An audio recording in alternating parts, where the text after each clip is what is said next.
What's up, everybody? I'm back for another haunt review. And before I get too far into the video, I want to go ahead and throw it out there that you will soon be able to read the written reviews and watch these videos that I'm creating on the official Scurryface website. So, special shout out and thanks to Tyler West, who is the CEO and creator of Scurryface, which is www.scurryface.com, for allowing me to kind of be part of their family and continue on my reviews just on a much larger platform. So thank you. Starting the video, I want to talk about another haunt that I visited recently. Was invited out a couple days ago and just took the opportunity because I've heard a lot about them. Haven't went out there recently. That's Lexington Zombie Farm. That is in Lexington, Oklahoma. It's actually like Lexington, Slaughterville, Oklahoma.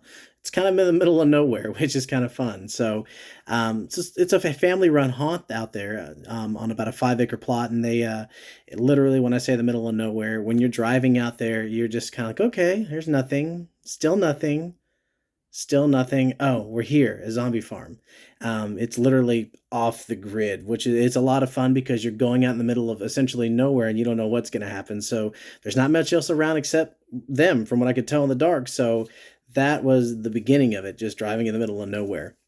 Um, Getting in there, the admission price is, I think the general admission's $15, but definitely well worth it. You can buy a speed pass to go through the line a little faster, but I don't really know if you'll want to.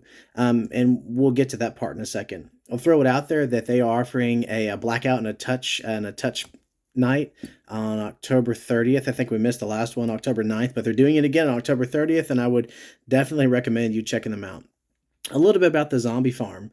Like I said, it's about a 5-acre plot. They've got a total of 10 acres, but they use about 5 they've carved out for this plot. And usually, that night I went there, they had 45 actors on site. Something that you'll be interested to know is that a lot of these actors are younger people. They're 12, 15, 13, 14, 15, 16 years old. There's a few adults kind of mixed in there. But a lot of them are younger people, but really that's a bonus because they're a really energetic and really intense crowd. They get their first scares out of the way, then they lose momentum. Now they just keep building all night. I don't know what the deal is, but they just stay intense and they keep building all night. And that was readily apparent. So, without further ado, we'll just talk about getting up to the haunt. You're driving in the middle of nowhere. You come up to this little turnoff area where you're kind of signaled into the haunt. And so you drive up to this it's like a gravel drive, kind of goes up and down, kind of treacherous. Get in your car, parked, and you start to walk up to the haunt. There's really not a midway per se. I mean, they do have like a food truck, like with event, like like carnival style snacks and drinks and things like that. But when you roll up there, it seems like it's immediate. Chaos and ambiguity because there are like chainsaws everywhere, people being engaged left and right. They're actors out there. They troll the whole area pretty heavily. They just kind of mess with everybody that comes in there. I was talking to one of the owners, and he tells me that even sometimes he'll load some guys up to take them out there to the road, to where when you're waiting in your car to even get in to the drive area of the haunt, they'll come mess with you out there. So you're not even safe in your car. So you don't know. That part to me seems like a lot of fun. The fact that you're in your car waiting and you just might get messed with out there, that that just seemed like a lot of fun to me. I didn't get to experience that night, but just know that is a possibility out there at the Lexington Zombie Farm. So going back to the haunt a little bit, they talk about not wanting that speed pass, right? We talked about you can get a regular general admission, but you may not want that speed pass. And I'll tell you why, is because there isn't really much of a midway. Some places have like lots of activities and things going on and games and things like that. Really here, the midway is really just watching the raw emotion and reactions from people, like as they're being engaged by the actors that roll around there. And when I say they engage you, I don't mean they walk up to you and talk to you a little bit and kind of get in your face. No, somebody's got a chainsaw or somebody's really invading their bubble. And I saw a lot of people just running through that haunt. Not the actors, the patrons. Some of them, when you even walk up into the midway, you can literally hear the screams, like the terrible screams, and you want in. You're just like, I'm in. And then when you walk in, you see the people running out of the haunt being chased, like avidly chased. I mean, whoever the actor is doing that, he's got to have good cardio, because some of those people were running pretty quick. But he kept up with them. So that part was a lot of fun to watch. This is all before you're even in the haunt, before you're even in line. You can see all this go down, and then you can make a decision. Is this something I want to do? You know? So you you buy your tickets, you stand in the line, you watch everybody else's reactions about how they're being engaged, and you're just like, wow, this is chaos. And the more chainsaws you hear, there's screams from behind you, there's screams from deep into the woodsy haunt that you can hear, and you're just like, okay, time to make a choice. We were we were standing in line, and one girl, after a couple minutes of hearing these screams, I saw her just go, nope, and just get out of line and leave. We're just like, wow, that's not us. We're not going to leave. But watching her, just all the intensity of everything going on around her, she's like, I'm not so sure I want a part of this. And she just bounced. So I hope she comes back and actually tries it out. Maybe gets up the courage to try it, because she won't regret it. Well, maybe she will, but either way, she should do it anyway. So the intensity's off the hook, and the actors, they don't let up. I mean, they engage you, they're in your face, and literally there is not much personal space out there at Lexington Zombie Farm. They make a good point of that, letting you know that you don't really have a bubble. Even if you thought you did, well, they just popped it. They're right there on you all the time, even in line, and then you get in the haunt. So we had a lot of fun out there. Getting into the haunt, you're waiting in line, you get in, and you you hear the conversations that some of the management has on the walkies. And a couple times I heard him say, stuff like, "All right, here's the next group, tear them up." I mean, just very much tear them up, and you're just like, are they really gonna tear them up? Are they? That's just a signal to let them have it. The one thing I can say about this haunt is that it's very raw. They don't use a lot of animatronics and a lot of high-end lighting and a lot of the stuff that you see at some other haunts, which I appreciate it all. But what I really appreciated about this Lexington Zombie Farm is the lack of all the high-end electronics. It really felt like a throwback in time to where you're at like, if you grew up going to haunted houses. That one you remember that there wasn't a whole lot of stuff, like as far as the lights and everything, just a lot of chaos without all the lighting. I mean, they rely solely on the wooded areas, the actors, and just that ominous dark feeling, which you get the minute you drive up, because you're going in the middle of nowhere. So it was just very much just a raw feeling down to the land. It's not very manicured in some of those areas. So when you're going through this trail, it's not cookie cutter, and it's not, oh, nice and neat. And you got to work a little bit, which just made it that much more fun. It just felt like you're really out in the middle of the woods, and you get this idea that the way they have it set up, like, man, anything is possible out here. I mean, anything. It's not like, it's controlled. They do a good job. Talking to some of the owners, they say that, a lot of people say this, but they, it's paramount. They say they want to keep their patrons safe. They want to keep their actors safe. And they do a good job at that. There's security on site and things like that. But the atmosphere they create there with everything going on, it definitely feels like more of a down home, like a really raw, less corporate cookie cutter haunt. And that's what I really appreciated about the most, because you just get this idea that a lot of things are possible. So that it was just fun. So getting into the haunt, it took me about 22 minutes ish to get through this haunt, walking through the trails.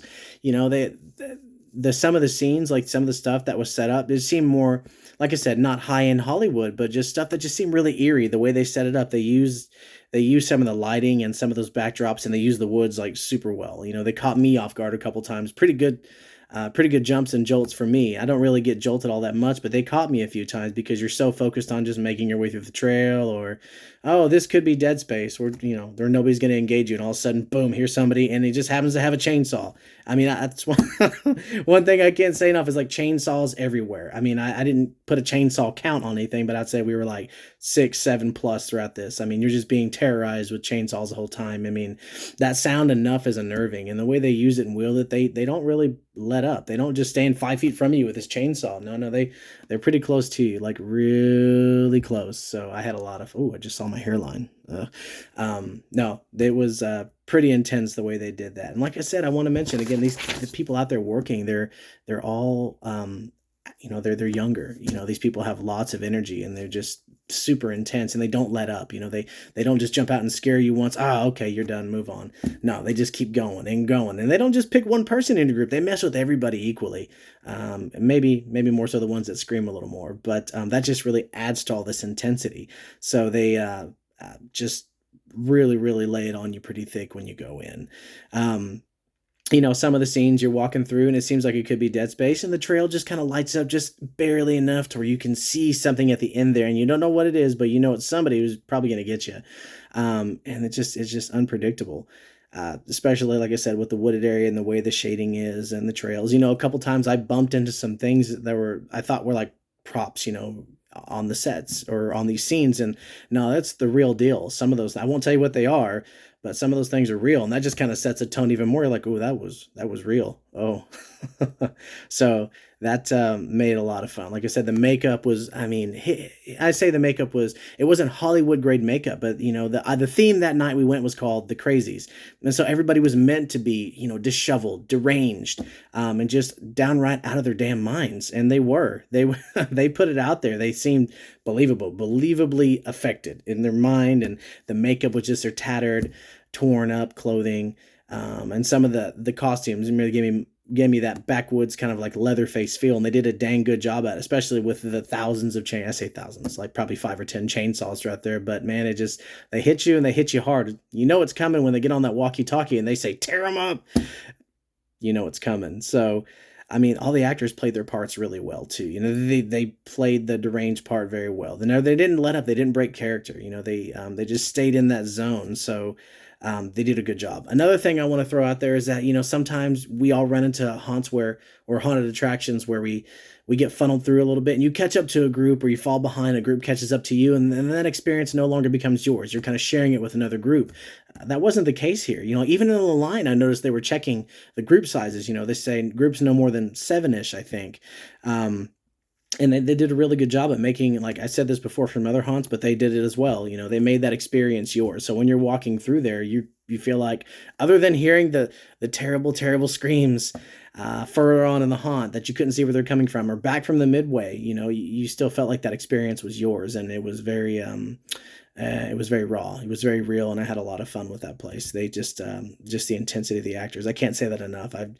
There's a lot of intense people out there, a lot of intense actors I met, but for them to be younger and kids, 12, 16 years old, is just pretty amazing to me. So my hat's off to those actors, because they did a great job. They really utilized that space really well. They owned that space. They played those roles, and they really got inside your head a little bit, to where you just felt that much more uncomfortable. And the fact that you're in the middle of the woods, not so manicured, and all you see is only thing you can see is what's being lit by the moonlight, or you're seeing whatever they want you to see. That was the other thing about it. It was really fun, is because you couldn't really pinpoint where stuff was, or sometimes the path was a little bit unclear, but they gave you just enough for you to bite on things and go certain directions.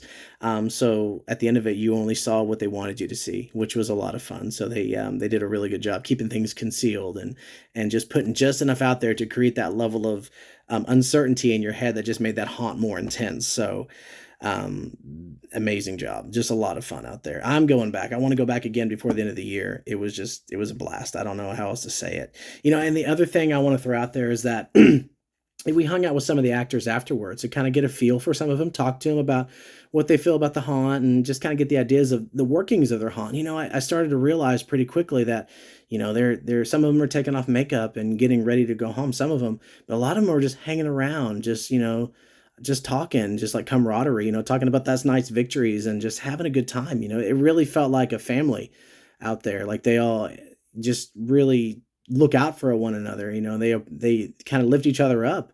And that's one thing that was really cool. That backstory on the zombie farm, or the Lexington zombie farm, is apparently it started out like, just a birthday request. Just one of the daughters wanted like a Halloween birthday, so they carved out a path for it and did it, and it was good. And so they made it into more like kept going and made it more like a charity thing, helping out unfortunate people, or people on hard times, community, and like a charity. And then more people are coming now because it's like a second home, and more than one person who works out there told me that they think of that place as their second home. They've got just an amazing amount of camaraderie and a sense of family out there. And it was really apparent how they acted, and just the interactions between the groups and the actors. So definitely an awesome haunt. All things considered, I'm going back. It was a lot of fun. We want to go back because, like I said, just the raw feeling of that haunt, being more like a family run down home haunt without less corporate and cookie cutter. Yeah, it was a blast. It's definitely unique in that you don't feel like, oh, well, I have to go by guidelines A, B, and C. We just kind of like whatever says goes out there. So whatever happens at the farm stays at the farm. That's that's the theme. So at least that's what I heard anyway. So that alone should give you a reason to go out and check it out, if anything else, especially for the small price they're asking.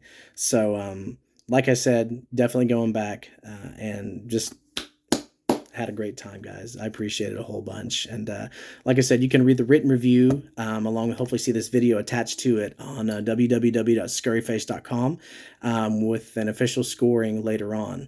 So it's getting kind of late, so I'm going to cut this video short. But once again, I want to reach out to the owners and the actors at the Lexington Zombie Farm and say thank you very much for inviting me out. And thank you very much for the amazing experience, because you guys have something unique out there, and don't lose it. Don't lose it. You guys have a great night.